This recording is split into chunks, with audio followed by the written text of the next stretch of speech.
ڈرامے کی آنے والی اقساط میں کہانی ایک نیا اور سنسنی خیز موڑ لیتی ہے، جہاں دور شہوار اپنی جان بچانے کے لیے اندھیری اور ویران سڑک پر خوف اور بے بسی میں بھاگتی ہے۔ اس کے دل میں بس ایک ہی ڈر ہے کہ اگر رات چھا گئی تو وہ اس سنسان جگہ پر زندہ نہیں رہ پائے گی۔ اسی خوف میں وہ اندھا دھند بھاگتی ہوئی دور سے دھوئیں کو دیکھ کر امید کی ایک کرن محسوس کرتی ہے اور ایک جھونپڑی تک پہنچتی ہے، جہاں کپڑوں پر مٹی اور آنکھوں میں آنسو لیے وہ ایک غریب شخص سے ہاتھ جوڑ کر خون مانگتی ہے۔ لالچی آدمی حیرت سے اسے دیکھتا ہے، لیکن پیسوں کے لالچ میں اسے خون دے دیتا ہے، اور دور شہوار کسی اپنے کو نہیں بلکہ ولید کو کال کرتی ہے، کیونکہ اسے یقین ہے کہ دنیا میں اگر کوئی اسے اکیلا نہیں چھوڑے گا تو وہ صرف ولید ہے۔ فون ملتے ہی وہ روتے ہوئے التجا کرتی ہے کہ اسے بچا لے، کیونکہ شہیر اسے سنسان علاقے میں مرنے کے لیے چھوڑ گیا ہے۔ لیکن ولید اس کی فریاد سن کر اندر ہی اندر ٹوٹ جاتا ہے اور غصے سے بھر بھی جاتا ہے، کیونکہ اسی دور شہوار نے اس کی بیٹی دعا کی زندگی چھین لی تھی۔ ایک لمحے کو اس کے دل میں ہمدردی جاگتی ہے، مگر فوراً اسے دعا کی چیخیں یاد آ جاتی ہیں اور وہ فیصلہ کرتا ہے کہ دور شہوار کو اس حال پر چھوڑ دے۔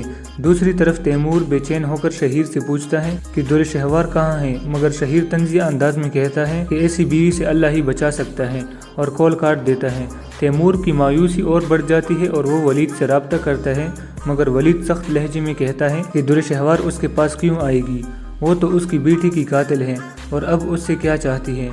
یوں ایک طرف دور شہوار موت کے سائے میں پناہ مانگتی ہے اور دوسری طرف سب اس سے آنکھیں پھیر لیتے ہیں۔ اب سوال یہ ہے کہ کیا ولید کے دل کا نرم گوشہ جاگے گا اور اس کی مدد کرے گا، یا پھر وہ اپنی ضد اور غم میں ڈوبا اسے اسی حال میں چھوڑ دے گا۔ یہی وہ موڑ ہے جہاں ڈرامے کی کہانی ناظرین کو اپنی گرفت میں لینے والی ہے۔